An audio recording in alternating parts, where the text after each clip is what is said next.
नमस्कार, जय हिंद, वंदे मातरम। प्यारे बच्चों, आज हम जो विषय लेकर आए हैं वो है भारतीय राज व्यवस्था यानी कि Indian polity.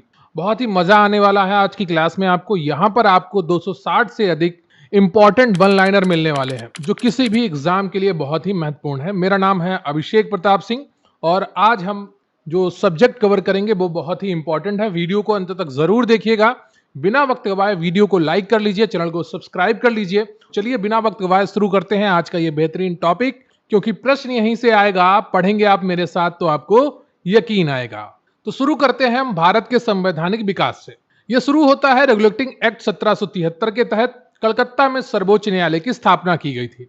Pitt's India act 1784 ने कंपनी के वाणिज्यिक और राजनीतिक कार्यों को अलग कर दिया। चार्टर एक्ट 1813 ने भारत में कंपनी के व्यापार के एकाधिकार को समाप्त कर दिया, लेकिन चीन और चाय के व्यापार का एकाधिकार बना रहा। यानी कि कंपनी चीन और चाय के व्यापार पर एकाधिकार अभी तक अपना बनाए रखी थी। कब तक? चार्टर एक्ट 1813 तक। फिर आता है चार्टर एक्ट 1833 ने बंगाल के गवर्नर जनरल को भारत का गवर्नर जनरल बना दिया और लॉर्ड विलियम वेंटिक पहले भारत के गवर्नर जनरल बन जाते हैं। भारत सरकार अधिनियम 1858 ने ईस्ट इंडिया कंपनी का शासन समाप्त कर दिया और ब्रिटिश क्राउन के सीधे नियंत्रण में ले लिया। जब 1857 की क्रांति होती है उसके बाद आता है भारत सरकार अधिनियम 1858 और जो ब्रिटिश ईस्ट इंडिया कंपनी थी उससे शासन लेकर ब्रिटिश क्राउन के हाथों में चला जाता है। भारत परिषद अधिनियम 1909 को मार्ले मिंटो सुधार के नाम से भी जाना जाता है। इसने सांप्रदायिक प्रतिनिधित्व की शुरुआत की, यानी कि मुस्लिमों के लिए अलग निर्वाचन क्षेत्र। भारत सरकार अधिनियम 1919 को मॉन्टेग्यू चेम्सफोर्ड सुधार के नाम से जाना जाता है और इसने केंद्र में द्विसदनीय व्यवस्था की शुरुआत की। भारत सरकार अधिनियम 1935 प्रांतों में द्वैत शासन को समाप्त कर दिया और केंद्र में द्वैत शासन की शुरुआत की। फिर बात करेंगे कैबिनेट मिशन 1946 के प्रस्ताव पर संविधान सभा का गठन किया गया। भारतीय स्वतंत्रता अधिनियम 1947 ने 15 अगस्त 1947 को भारत को एक स्वतंत्र और संप्रभु राष्ट्र घोषित किया। भारत सरकार अधिनियम 1935 से लगभग 250 प्रावधान भारतीय संविधान में लिए गए हैं। ठीक है, तो ये चीज आप ध्यान रखिएगा। ये पूरा आपका संवैधानिक विकास था। बहुत ही संक्षिप्त में आपने इसको देख लिया है। अब हम बढ़ेंगे अपने नेक्स्ट टॉपिक की तरफ, संविधान सभा, जो कि काफी महत्वपूर्ण है। संविधान सभा की पहली बैठक 9 दिसंबर 1946 को हुई थी। संविधान सभा के अस्थायी अध्यक्ष के रूप में डॉक्टर सच्चिदानंद सिन्हा को 9 दिसंबर 1946 को चुना गया था। 11 दिसंबर 1946 को डॉक्टर राजेंद्र प्रसाद को स्थायी अध्यक्ष के रूप में चुन लिया गया। उद्देश्य प्रस्ताव पंडित जवाहरलाल नेहरू ने 13 दिसंबर 1946 को पेश किया था। संविधान सभा के संवैधानिक सलाहकार बी.एन. राव थे। तो जो संविधान सभा के संवैधानिक सलाहकार थे वो बी.एन. राव थे। इनका काफी योगदान रहा भारतीय संविधान की रूपरेखा तैयार करने में। संविधान को बनने में 2 साल 11 महीने और 18 दिन का समय लगा। संविधान को 26 नवंबर 1949 को अपनाया गया, इसलिए इस दिन को संविधान दिवस के रूप में मनाया जाता है। संविधान 26 जनवरी 1950 को लागू हुआ। संविधान सभा की अंतिम बैठक 24 जनवरी 1950 को हुई थी। राष्ट्रीय ध्वज को संविधान सभा द्वारा 22 जुलाई 1947 को अपनाया गया, जिसकी वजह से 22 जुलाई को झंडा दिवस या राष्ट्रीय ध्वज दिवस के रूप में मनाया जाता है। राष्ट्रीय गान और राष्ट्रीय गीत को 24 जनवरी 1950 को अपनाया गया। भारतीय संविधान को हस्तलिखित करने का श्रेय प्रेम बिहारी नारायण राय ज्यादा को जाता है। बहुत ही महत्वपूर्ण है, याद रखिएगा। अब हम बात करेंगे संविधान सभा की समितियों से जुड़ी हुई। सबसे महत्वपूर्ण समिति थी प्रारूप समिति, जिसके अध्यक्ष थे डॉक्टर बी.आर. अम्बेडकर। प्रारूप समिति में कुल 7 सदस्य थे। संघ शक्ति समिति और संघ संविधान समिति के अध्यक्ष पंडित जवाहरलाल नेहरू थे। प्रांतीय संविधान समिति के अध्यक्ष सरदार वल्लभ भाई पटेल थे। झंडा समिति और संचालन समिति के अध्यक्ष डॉक्टर राजेंद्र प्रसाद थे। मूल अधिकार और अल्पसंख्यक समिति के अध्यक्ष सरदार वल्लभ भाई पटेल थे। अब हम बढ़ेंगे अपने अगले विषय की तरफ, वो है संविधान के स्रोत। संसदीय शासन प्रणाली और एकल नागरिकता का प्रावधान ब्रिटेन से लिया गया है। ध्यान रखिएगा, जो संसदीय शासन प्रणाली है भारत में और जो एकल नागरिकता का प्रावधान है वो ब्रिटेन से लिया गया है। मूल अधिकार और न्यायिक पुनरावलोकन का सिद्धांत अमेरिका से लिया गया है। राज्य के नीति निर्देशक तत्व आयरलैंड के संविधान से प्रेरित है। संविधान संशोधन की प्रक्रिया दक्षिण अफ्रीका से ली गई है। मूल कर्तव्य और प्रस्तावना में न्याय का आदर्श रूस के संविधान से लिया गया है। आपातकाल के दौरान मूल अधिकारों का निलंबन जर्मनी से लिया गया है। समवर्ती सूची और प्रस्तावना की भाषा ऑस्ट्रेलिया से ली गई है। अब हम बढ़ेंगे अपने अगले भाग की तरफ, जिसका नाम है प्रस्तावना भाग 1 और भाग 2। प्रस्तावना को संविधान की आत्मा कहा जाता है। पंडित जवाहरलाल नेहरू ने इसको आत्मा कहा है। 42वें संविधान संशोधन 1976 द्वारा प्रस्तावना में समाजवादी, पंथ निरपेक्ष और अखंडता शब्द जोड़े गए हैं। संविधान के भाग 1 अनुच्छेद 1 से 4 में संघ और उसके राज्य क्षेत्रों का वर्णन मिलता है। अनुच्छेद 2 संसद को नए राज्यों के प्रवेश का अधिकार देता है। अनुच्छेद 3 संसद को नए राज्यों के गठन और सीमाओं में परिवर्तन का अधिकार देता है।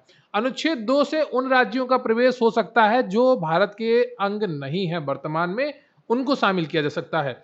लेकिन अनुच्छेद 3 के द्वारा संसद जो वर्तमान राज्य हैं उनमें उनकी सीमाओं में परिवर्तन कर सकता है, उनसे नए राज्यों का निर्माण कर सकता है। संविधान के भाग 2 अनुच्छेद 5(11) में नागरिकता का वर्णन मिलता है। नागरिकता से संबंधित कानून बनाने का अधिकार केवल संसद के पास है, ऐसा अनुच्छेद 11 में वर्णित है। नागरिकता अधिनियम 1955 में पहली बार नागरिकता के प्रावधान किए गए। नागरिकता को 3 तरीकों से समाप्त किया जा सकता है, एक परित्याग के द्वारा, दूसरा बर्खास्तगी के द्वारा, तीसरा वंचन के द्वारा। भारतीय मूल के व्यक्ति के लिए पीआईओ कार्ड की शुरुआत 2002 में हुई थी। अब हम बढ़ेंगे अपने अगले भाग की तरफ, जिसका नाम है मूल अधिकार यानी कि फंडामेंटल राइट्स। मूल अधिकार संविधान के भाग 3 अनुच्छेद 12 से 35 में वर्णित है। मूल रूप से संविधान में 7 मूल अधिकार थे, लेकिन वर्तमान में 6 हैं। 44वें संशोधन 1978 द्वारा संपत्ति के अधिकार को मूल अधिकारों की सूची से हटा दिया गया है। वर्तमान में यह अनुच्छेद 300A में है। ठीक है, अब ये एक कानूनी अधिकार है। कौन सा? संपत्ति का अधिकार। अनुच्छेद 14 कहता है कि कानून के समक्ष समानता। अनुच्छेद 15 कहता है कि धर्म, जाति, लिंग या जन्म स्थान के आधार पर भेदभाव का निषेध है। अनुच्छेद 16 कहता है कि सार्वजनिक रोजगार के मामलों में अवसर की समानता। लेकिन 16 और 15 में कुछ संशोधन किए गए और उनके द्वारा जो आरक्षण है लागू किया गया। अनुच्छेद 17 कहता है कि अस्पृश्यता का अंत। अनुच्छेद 18 कहता है कि उपाधियों का अंत। और अनुच्छेद 19 कहता है कि वाक एवं अभिव्यक्ति की स्वतंत्रता, जो आपके बोलने का अधिकार है, अभिव्यक्ति का अधिकार है, ये अनुच्छेद 19 में वर्णित है। संघ बनाने की शक्ति आपको मिलती है, विचार करने की शक्ति मिलती है, बोलने की शक्ति मिलती है, लेकिन तब तक जब तक आप किसी और की आजादी में विघ्न नहीं डालते। अनुच्छेद 20 कहता है कि अपराधों के लिए दोष सिद्ध के संबंध में संरक्षण। अनुच्छेद 21 कहता है कि प्राण और दैहिक स्वतंत्रता का अधिकार। अनुच्छेद 21A कहता है कि शिक्षा का अधिकार। 86वां संशोधन 2002 द्वारा इसको जोड़ा गया था। अनुच्छेद 22 कहता है कुछ मामलों में गिरफ्तारी और निरोध से संरक्षण। अनुच्छेद 23 कहता है कि मानव तस्करी और जबरन श्रम यानी कि बलात् श्रम का निषेध है, ये प्रतिबंधित है। अनुच्छेद 24 कहता है कि बाल श्रम का निषेध है। अनुच्छेद 25 कहता है कि अंतःकरण की और धर्म की आबाद रूप से मानने, आचरण करने और प्रचार करने की आपको स्वतंत्रता होगी। अनुच्छेद 29 कहता है कि अल्पसंख्यकों के हितों का संरक्षण। अनुच्छेद 30 कहता है कि अल्पसंख्यकों को अपनी इस पसंद के शैक्षणिक संस्थानों की स्थापना और प्रशासन करने का अधिकार है। अनुच्छेद 32 कहता है कि संवैधानिक का उपचारों का अधिकार। तो सुप्रीम कोर्ट जो है वो इससे 5 प्रकार की रिट जारी करता है। कौन कौन सी? बंदी प्रत्यक्षीकरण, परमादेश, प्रतिषेध, उत्प्रेषण और अधिकार प्रेक्षा। डॉक्टर BR अम्बेडकर ने अनुच्छेद 32 को संविधान की आत्मा और हृदय कहा था। अब हम बढ़ेंगे अपने अगले महत्वपूर्ण टॉपिक की तरफ। उम्मीद करता हूं आपने वीडियो को लाइक कर लिया होगा, चैनल पर नए हैं चैनल को सब्सक्राइब कर लीजिए होगा। देखिए, बोर होने की कोई आवश्यकता नहीं है, बहुत ही अच्छी क्लास है, बहुत ही शानदार तरीके से आपका पूरा भारत का संविधान रिवाइज हो जाएगा अगर आप अंत तक इसको देखते रहेंगे। तो हौसला बनाकर रखिए और शानदार तरीके से सुनते रहिए। डीपीएसपी संविधान के भाग 4 में अनुच्छेद 36 से 51 में वर्णित है। 36 में आपके राज्य की परिभाषा है और वही परिभाषा है जो अनुच्छेद 12 में वर्णित है। ये आयरलैंड के संविधान से प्रेरित है। डीपीएसपी न्यायालय द्वारा प्रवर्तनीय नहीं है, यानी कि कोर्ट जाकर आप इनको लागू नहीं करवा सकते हैं। सरकार जब अपनी सुविधा में होगी तब वो नागरिकों को इनको प्रदान करेगी। उद्देश्य यह है। अनुच्छेद 39A कहता है कि समान न्याय और मुफ्त कानूनी सहायता। अनुच्छेद 40 कहता है कि ग्राम पंचायतों का संगठन। अनुच्छेद 44 कहता है कि नागरिकों के लिए समान नागरिक संहिता यानी कि यूसीसी। बहुत ही महत्वपूर्ण है, बार बार एग्जाम में पूछा गया है। अनुच्छेद 45 की अगर बात करें तो 6 वर्ष से कम आयु के बच्चों के लिए देखभाल और शिक्षा अनुच्छेद 46 की बात करें तो अनुसूचित जाति, अनुसूचित जनजाति और अन्य कमजोर वर्गों के शैक्षणिक और आर्थिक हितों को बढ़ावा देना। अनुच्छेद 48 की बात करें तो कृषि और पशुपालन का संगठन। अनुच्छेद 48 ए कहता है कि पर्यावरण का संरक्षण और संवर्धन। अनुच्छेद 49 कहता है कि राष्ट्रीय महत्व के स्मारकों, स्थानों और वस्तुओं का संरक्षण। अनुच्छेद 50 कहता है कि कार्यपालिका से न्यायपालिका का पृथक्करण। अनुच्छेद 51 कहता है कि अंतर्राष्ट्रीय शांति और सुरक्षा को बढ़ावा देना। 42वां संविधान संशोधन द्वारा अनुच्छेद 39A, 43A और 48A जोड़े गए हैं। किसमें? डीपीएसपी में। अब हम बढ़ेंगे मूल कर्तव्य की तरफ। यह हमारा 8वां भाग है, फंडामेंटल ड्यूटीज। मूल कर्तव्य संविधान के भाग 4A अनुच्छेद 51A में वर्णित है। इन्हें सोवियत संघ रूस के संविधान से प्रेरित होकर लिया गया है। इन्हें 42वें संविधान संशोधन 1976 द्वारा स्वर्ण सिंह समिति की सिफारिश पर जोड़ा गया था। मूल रूप से 10 मूल कर्तव्य थे, लेकिन वर्तमान में 11 है। 11वां मूल कर्तव्य 86वें संविधान संशोधन 2002 द्वारा जोड़ा गया, जिसमें 6 से 14 वर्ष के बच्चों को शिक्षा का अवसर प्रदान करना शामिल है। अब हम बढ़ेंगे राष्ट्रपति की तरफ। एक महत्वपूर्ण खंड है। राष्ट्रपति भारत का प्रथम नागरिक होता है। राष्ट्रपति का पद अनुच्छेद 52 में वर्णित है। राष्ट्रपति का चुनाव अप्रत्यक्ष रूप से एक निर्वाचक मंडल द्वारा होता है। राष्ट्रपति का कार्यकाल 5 वर्ष होता है और राष्ट्रपति को महाभियोग द्वारा हटाया जा सकता है अनुच्छेद 61 के तहत। राष्ट्रपति को क्षमादान की शक्ति अनुच्छेद 72 के तहत प्राप्त है। राष्ट्रपति अपना त्याग पत्र उपराष्ट्रपति को देता है। अनुच्छेद 123 के तहत राष्ट्रपति अध्यादेश जारी कर सकता है। अनुच्छेद 352, 356 और 360 के तहत राष्ट्रपति आपातकाल की घोषणा कर सकता है। राष्ट्रपति तीनों सेनाओं का सर्वोच्च कमांडर होता है। राष्ट्रपति की रिक्ति को 6 महीने के भीतर भरना अनिवार्य है। अब हम बात करेंगे उपराष्ट्रपति की। उपराष्ट्रपति का पद अनुच्छेद 63 में वर्णित है। उपराष्ट्रपति राज्यसभा का पदेन सभापति होता है।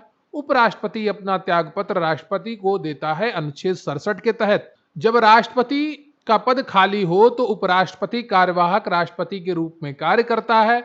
अन्य समय में वो राज्यसभा के सभापति के रूप में कार्य करता है और जितने भी वेतन भत्ते मिलते हैं उपराष्ट्रपति को राज्यसभा के सभापति के रूप में मिलते हैं, तब तक जब तक वो राष्ट्रपति के रूप में कार्य ना कर रहा हो। अब हम बढ़ेंगे अपने अगले भाग की तरफ, जिसका नाम है प्रधानमंत्री और मंत्रिपरिषद। अनुच्छेद 74 के अनुसार राष्ट्रपति को सहायता और सलाह देने के लिए एक मंत्रिपरिषद होगी, जिसका मुखिया प्रधानमंत्री होगा। प्रधानमंत्री की नियुक्ति राष्ट्रपति करता है। प्रधानमंत्री लोकसभा में बहुमत दल का नेता होता है। मंत्रिपरिषद सामूहिक रूप से लोकसभा के प्रति उत्तरदायी होती है, जिसका अर्थ होता है अगर किसी मंत्री के प्रति खिलाफ कोई प्रस्ताव पारित हो जाता है तो पूरी सरकार ही गिर जाएगी। अनुच्छेद 76 के तहत राष्ट्रपति एक महान्यायवादी अटॉर्नी जनरल की नियुक्ति करता है, जो भारत सरकार का वकील होता है। महान्यायवादी भारत सरकार का सर्वोच्च कानूनी अधिकारी होता है। अब हम बात करेंगे संसद की। संसद राष्ट्रपति, लोकसभा और राज्यसभा से मिलकर बनती है, ऐसा अनुच्छेद 79 में वर्णित है। लोकसभा को निम्न सदन और राज्यसभा को उच्च सदन कहा जाता है।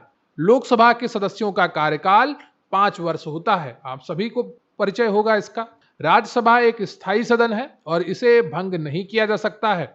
राज्यसभा के सदस्यों का कार्यकाल 6 वर्ष होता है। संसद के 2 सत्रों के बीच अधिकतम 6 माह का अंतराल हो सकता है। धन विधेयक केवल लोकसभा में पेश किया जा सकता है अनुच्छेद 110 के तहत। संयुक्त बैठक का प्रावधान अनुच्छेद 108 में है, जिसकी अध्यक्षता लोकसभा अध्यक्ष करता है। संसद की कार्यवाही के लिए न्यूनतम कोरम कुल सदस्यों का 1/10 होता है, यानी कि जितने सदस्य हैं उसका कम से कम 1/10 सदन में मौजूद होने चाहिए, तभी कार्यवाही पूरी होगी या शुरू की जा सकती है। अविश्वास प्रस्ताव केवल लोकसभा में लाया जा सकता है। संसदीय विशेषाधिकार अनुच्छेद 105 में वर्णित है। अनुच्छेद 112 में वार्षिक वित्तीय विवरण यानी कि बजट का उल्लेख मिलता है। अनुच्छेद 100 कहता है कि लोकसभा अध्यक्ष निर्णायक मत का प्रयोग कर सकता है। अनुच्छेद 85 में राष्ट्रपति द्वारा संसद सत्र को बुलाना, सत्रावसान और लोकसभा को भंग करना शामिल है। संसदीय समिति का उल्लेख अनुच्छेद 118 में है। प्रश्नकाल संसद की कार्रवाई के पहले घंटे को कहा जाता है। संसद के शून्यकाल की अवधि 12 से 1 बजे तक होती है। अनुच्छेद 93 के तहत लोकसभा अपने सदस्यों में से एक अध्यक्ष और उपाध्यक्ष का चुनाव करती है। लोकसभा अध्यक्ष अपना त्यागपत्र उपाध्यक्ष को देता है, उपाध्यक्ष अपना त्यागपत्र लोकसभा अध्यक्ष को देता है। इसी प्रकार सभापति अपना त्यागपत्र जो उपसभापति होता है वो सभापति को देता है। ठीक है। अनुच्छेद 80 में राज्यसभा की संरचना का वर्णन है, जिसमें अधिकतम 250 सदस्य हो सकते हैं।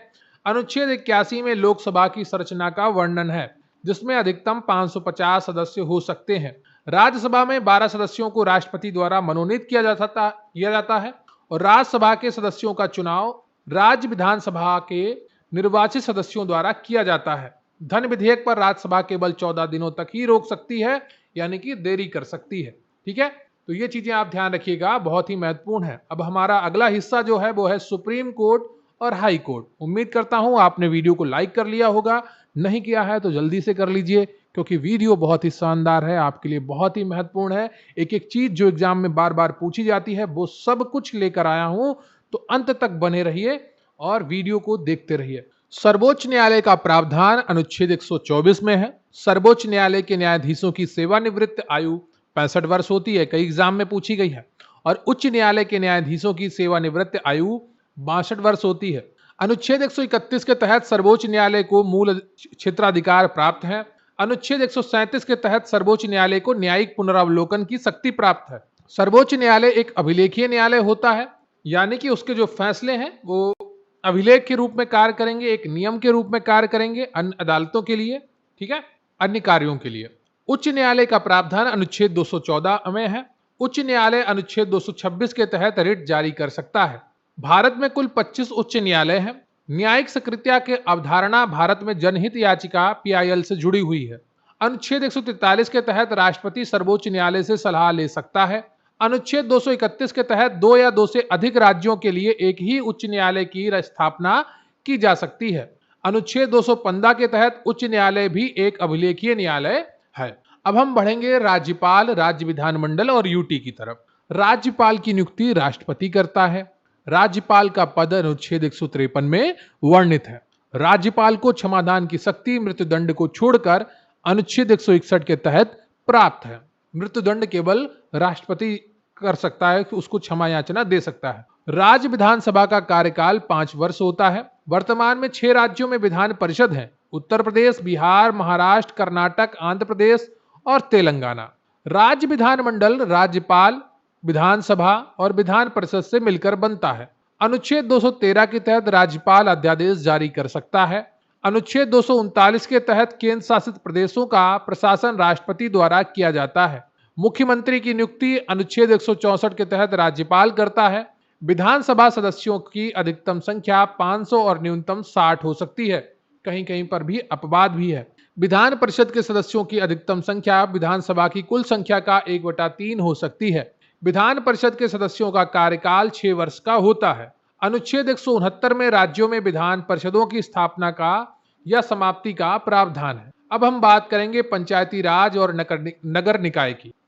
पंचायती राज का प्रावधान संविधान के भाग 9 में है। 73वें संविधान संशोधन अधिनियम 1992 पंचायती राज से संबंधित है। 74वां संविधान संशोधन अधिनियम 1992 नगर निकायों से संबंधित है।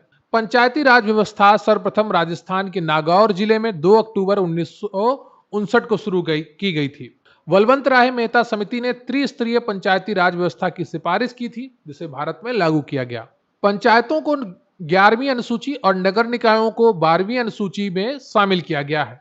पंचायतों का कार्यकाल 5 वर्ष होता है। पंचायतों के चुनाव राज्य चुनाव आयोग द्वारा कराए जाते हैं। अशोक मेहता समिति ने द्विस्तरीय पंचायती राज की सिफारिश की थी। अनुच्छेद 243 के में पंचायतों के चुनाव का प्रावधान है और अनुच्छेद 243W नगर पालिकाओं की शक्तियों, अधिकारों और उत्तरदायित्वों से संबंधित है। अब हम बात करेंगे संवैधानिक निकायों की, यानी कि कुछ महत्वपूर्ण ऐसी बॉडीज हैं, ऐसे आयोग हैं जो संविधान में वर्णित हैं। चुनाव आयोग यानी कि इलेक्शन कमीशन का प्रावधान अनुच्छेद 324 में है। चुनाव आयोग में एक मुख्य चुनाव आयुक्त और 2 अन्य चुनाव आयुक्त होते हैं। चुनाव आयुक्तों का कार्यकाल 6 वर्ष या 65 वर्ष की आयु तक होता है। संघ लोक सेवा आयोग यूपीएससी का प्रावधान अनुच्छेद 315 में है। यूपीएससी के अध्यक्ष और सदस्यों को राष्ट्रपति द्वारा नियुक्त किया जाता है। वित्त आयोग यानी कि फाइनेंस कमीशन का प्रावधान अनुच्छेद 280 में है। वित्त आयोग का गठन प्रत्येक 5 वर्ष के लिए राष्ट्रपति द्वारा किया जाता है। कैग यानी कि सीएजी नियंत्रक एवं महालेखा परीक्षक का पद अनुच्छेद 148 में वर्णित है। कैग की नियुक्ति राष्ट्रपति करता है। कैग भारत सरकार का मुख्य लेखा परीक्षक होता है। राष्ट्रीय अनुसूचित जाति आयोग का प्रावधान अनुच्छेद 338 में है। राष्ट्रीय अनुसूचित जनजाति आयोग का प्रावधान अनुच्छेद 338 ए में है। राष्ट्रीय पिछड़ा वर्ग आयोग का प्रावधान अनुच्छेद 338 बी में है।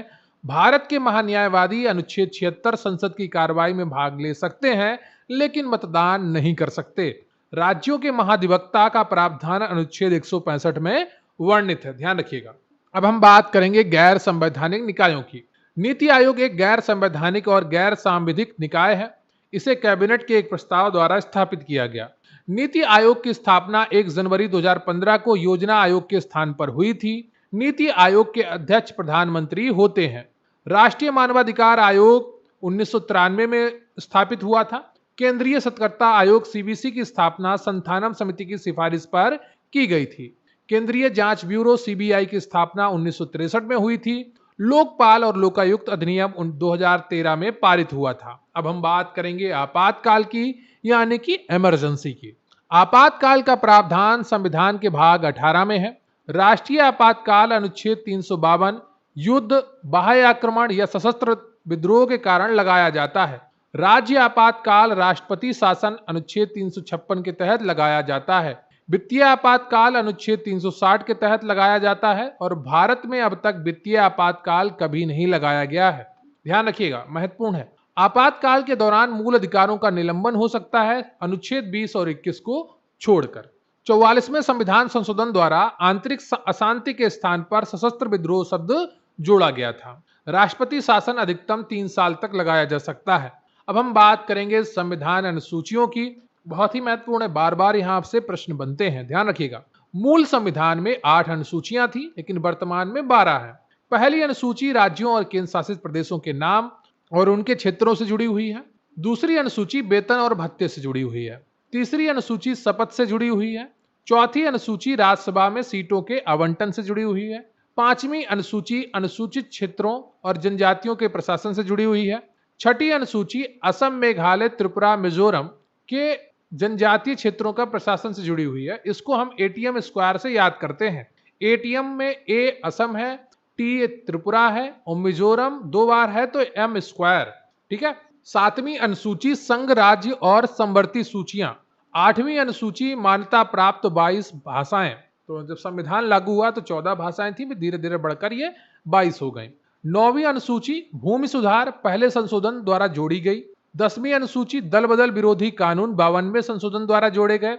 11वीं अनुसूची पंचायती राज 73वें संविधान संशोधन द्वारा जोड़ी गई और 12वीं अनुसूची नगर निकाय 74वें संविधान संशोधन द्वारा जोड़ी गई। अब हम बढ़ते हैं संविधान संशोधन। तो देश में कुछ महत्वपूर्ण संविधान संशोधन हुए और कुछ महत्वपूर्ण बाद हुए, उन सबको हम देखेंगे। संविधान संशोधन का प्रावधान अनुच्छेद 368 में है। केशवानंद बनाम भारतीय बनाम केरल राज्य 1973 मामले में सर्वोच्च न्यायालय ने संविधान के मूल ढांचे का सिद्धांत दिया। 42वां संविधान संशोधन 1976 को लघु संविधान कहा जाता है। 44वां संविधान संशोधन 1978 ने संपत्ति के अधिकार को कानूनी अधिकार बनाया। 52वां संविधान संशोधन 1985 दल बदल विरोधी कानून से संबंधित है। 61वां संविधान संशोधन 1989 द्वारा मतदान की आयु 21 वर्ष से घटाकर 18 वर्ष की गई। 69वां संविधान संशोधन 1991 ने दिल्ली को राष्ट्रीय राजधानी क्षेत्र का दर्जा दिया। 86 संविधान संशोधन 2002 शिक्षा के अधिकार अनुच्छेद 21A से संबंधित है। 91 संविधान संशोधन 2003 के अनुसार मंत्रिपरिषद का आकार लोकसभा के कुल सदस्यों का 15% से अधिक नहीं हो सकता। 100वां संविधान संशोधन 2015 भारत और बांग्लादेश के बीच भूमि सीमा समझौते से संबंधित है। 101वां संविधान संशोधन 2016 जीएसटी से संबंधित है। 103वां संशोधन जो है संविधान 2019 यह आर्थिक रूप से कमजोर वर्गों के लिए ईडब्ल्यूएस के लिए 10% तक आरक्षण की बात करता है। 104वां संविधान संशोधन 2019 ने लोकसभा और राज्य विधानसभाओं में एससी और एसटी के लिए सीटों के आरक्षण को 10 साल तक बढ़ा दिया। 105वां संविधान संशोधन 2021 राज्यों को सामाजिक और शैक्षणिक रूप से पिछड़े वर्गों की अपनी सूची बनाने का अधिकार देता है। अब हम बात करेंगे अन्य विविध महत्वपूर्ण तथ्यों की जो भारतीय संविधान से जुड़े हुए हैं। उम्मीद करता हूं आपने अभी तक मन लगाकर पूरी क्लास देखी होगी और वीडियो को लाइक कर लिया होगा। अगर नहीं लाइक किया है तो दिल लगाकर लाइक करिए, चैनल को सब्सक्राइब करिए, क्योंकि इससे बेहतर क्लास आपको और कहीं नहीं मिलेगी। इतने कम समय में इतनी ज्यादा चीजें आपको प्रोवाइड करवाई जा रही हैं, वो भी बहुत ही व्यवस्थित ढंग से। तो भारत के जो पहले मुख्य चुनाव आयुक्त थे वो सुकुमार सेन थे। राज्य पुनर्गठन आयोग की स्थापना 1953 में हुई थी। ध्यान रखिएगा, संसद में जो शून्यकाल होता है, 0 आवर, वो दोपहर 12 बजे शुरू होता है। भारत में एकल नागरिकता का प्रावधान जो है वो ब्रिटेन से लिया गया है। भारतीय संघीय व्यवस्था कनाडा के मॉडल पर आधारित है। अंतरराज्यीय परिषद का प्रावधान अनुच्छेद 263 में है।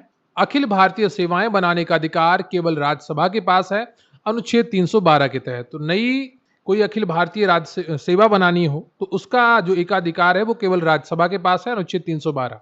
प्रथम भाषाई राज्य के रूप में आंध्र प्रदेश का गठन 1953 में हुआ था। गोवा को 56वें संविधान संशोधन द्वारा पूर्ण राज्य का दर्जा मिला। भारत में लोकपाल और लोकायुक्त अधिनियम 2013 में पारित हुआ। राष्ट्रपति अपना इस्तीफा उपराष्ट्रपति को सौंपता है। उपराष्ट्रपति अपना इस्तीफा राष्ट्रपति को सौंपता है। मुख्य न्यायाधीश अपना इस्तीफा राष्ट्रपति को सौंपता है। लोकसभा अध्यक्ष अपना इस्तीफा उपाध्यक्ष को सौंपता है और लोकसभा का जो उपाध्यक्ष होता है अपना इस्तीफा लोकसभा अध्यक्ष को सौंपता है। प्रधानमंत्री अपना इस्तीफा राष्ट्रपति को सौंपते हैं। राज्यपाल अपना इस्तीफा राष्ट्रपति को सौंपते हैं। सुप्रीम कोर्ट के पहले मुख्य न्यायाधीश एच जे कानिया थे। रेगुलेटिंग एक्ट 1773 के तहत स्थापित सुप्रीम कोर्ट के पहले मुख्य न्यायाधीश सर एलिजा एम्पे थे। तो जो आजाद भारत का सुप्रीम कोर्ट था उसके एच जे कानिया थे, और 1773 के तहत जो बना था सुप्रीम कोर्ट उसके जो पहले मुख्य न्यायाधीश थे वो सर एलिजा एम्पे थे। सुप्रीम कोर्ट ने 1973 के केशवानंद भारती बनाम केरल राज्य मामले में संविधान के मूल ढांचे का सिद्धांत दिया। नारी शक्ति बंधन अधिनियम जो 128वां संविधान संशोधन विधेयक था 2023 में आता है। लोकसभा और राज्यसभा विधानसभाओं में महिलाओं के लिए 33% आरक्षण की बात करता है। संविधान सभा में कुल 389 सदस्य थे। संविधान सभा में कुल 15 महिला सदस्य थी। सिक्किम को 36वें संविधान संशोधन 1975 द्वारा पूर्ण राज्य का दर्जा दिया गया। गोवा को 56वें संविधान संशोधन 1987 द्वारा पूर्ण राज्य का दर्जा मिला। पुडुचेरी को 14वें संविधान संशोधन 1962 द्वारा भारत में शामिल किया गया। गोलकनाथ बनाम पंजाब राज्य 1967। बाद में सुप्रीम कोर्ट ने कहा कि संसद मूल अधिकारों में संशोधन नहीं कर सकती। मेनका गांधी बनाम भारत संघ 1978। बाद में सुप्रीम कोर्ट ने जीवन के अधिकार अनुच्छेद 21 के दायरे को व्यापक बनाया। SR बोम्बई बनाम भारत संघ 1994 के बाद में राष्ट्रपति शासन अनुच्छेद 356 के दुरुपयोग को रोकने के लिए दिशा निर्देश दिए गए। संविधान का भाग 9 भी सहकारी समितियों का है। इसे 97वें संविधान संशोधन 2011 द्वारा जोड़ा गया। भारतीय संविधान का भाग 14A अधिकरण ट्रिब्यूनल्स 42वें संविधान संशोधन 1976 द्वारा जोड़ा गया। भारत के पहले कानून मंत्री डॉक्टर BR अम्बेडकर थे। भारत के पहले मुख्य न्यायाधीश सर हेराल्ड जैकी कानिया थे। अनुच्छेद 343G पंचायतों की शक्तियों, अधिकारों और जिम्मेदारियों से संबंधित है। अनुच्छेद 343(22) वित्त आयोग के गठन से संबंधित है जो नगर पालिकाओं को वित्तीय स्थिति की समीक्षा करेगा। अनुच्छेद 343(ZD) जिला योजना समिति के गठन से संबंधित है। पंचायती राज को संवैधानिक दर्जा दिलाने वाली समिति LM सिंघवी समिति थी। सर्वोच्च न्यायालय की पहली महिला न्यायाधीश फातिमा बीबी थी। लोकसभा में शून्यकाल की अवधि 1 घंटे की होती है। अनुच्छेद 155 के तहत राज्यपाल की नियुक्ति राष्ट्रपति द्वारा की जाती है। राष्ट्रीय मानवाधिकार आयोग का अध्यक्ष सुप्रीम कोर्ट का सेवानिवृत्त मुख्य न्यायाधीश या न्यायाधीश होता है। तो ये आपके 266 जो इंडियन पॉलिटी, भारतीय राज्य व्यवस्था से जुड़े हुए महत्वपूर्ण वन लाइनर्स थे, महत्वपूर्ण प्रश्न उत्तर थे, उनको आपने कंप्लीट किया। वीडियो को लाइक कर लीजिए, चैनल पर नया है चैनल को सब्सक्राइब कर लीजिए। कमेंट करके बताइए कि आपको ये वीडियो कैसा लगा, आपको ये क्लास कैसी लगी, क्या आपने निरंतर अंत तक क्लास देखी है। कमेंट करके जरूर अपना नाम लिखिएगा, अपने शहर का नाम लिखिएगा अगर आपने क्लास कंप्लीट की है। अपने दोस्तों के साथ, अपने ग्रुप्स में, अपने भाई बहन के साथ भी इस वीडियो को शेयर करिए जिनके आने वाले समय में एग्जाम लगे हैं। उम्मीद करता हूं आप सभी लोग हमारा सहयोग करेंगे।